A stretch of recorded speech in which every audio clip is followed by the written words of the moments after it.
ប្រជាជននៅខ្មែរក៏ថាប្រជាជននៅចិនដែររកលុយបានច្រើនណាស់មែនអត់តែឥឡូវនេះមកប្រាប់ពីប្រជាជនដែលទៅតែ graduate បញ្ចប់បញ្ញាបត្រនៅប្រទេសចិនគេរកលុយបានម្នាក់អូខេអញ្ចឹងដំបូងនោះប្រជាជនចិនភាគច្រើនគឺមិនមែនអាចរកលុយបានច្រើនទាំងអស់នោះទេគឺអាស្រ័យទៅលើកម្រិតទីក្រុងដែលពួកគេបានរស់នៅអញ្ចឹងឥឡូវនេះមកប្រាប់ពីកម្រិតទីក្រុងនៅក្នុងប្រទេសចិនឲ្យអ្នកគ្នាបានដឹងកាន់តែច្បាស់ទីក្រុងកម្រិតទី1របស់គេមានដូចជាបៃជីងខ្វាងជូនិងសិនជីងហើយទីក្រុងនោះគឺជាទីក្រុងដែលធំជាងគេសម្បូរបែបជាងគេ老仔脖子上喜欢挂玉牌ទី2នោះមានដូចជាឆិនទូហាងជូឆុងឈីងវូហាននិងណានជីងសេដ្ឋកិច្ចនៅទីក្រុងហ្នឹងគឺមានភាពរឹងមាំប្រាក់ខែល្អប៉ុន្តែអត់ថ្លៃដូចនៅកម្រិតទី1ទេ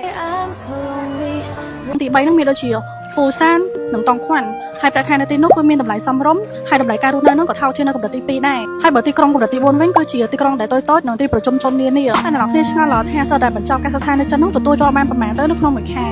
អញ្ចឹងឥឡូវនេះខ្ញុំមកប្រាប់ពីប្រាក់ខែដែលនិស្សិតចិនទទួលបាននៅក្នុងពេលដែលបញ្ចប់ការសិក្សាហើយសម្រាប់កម្រិតក្រុងទី1ដូចជាសៀងហៃទទួលបានទ្វីចន្លោះ4000ទៅ6000យួនអញ្ចឹងគិតទៅប្រហែលជា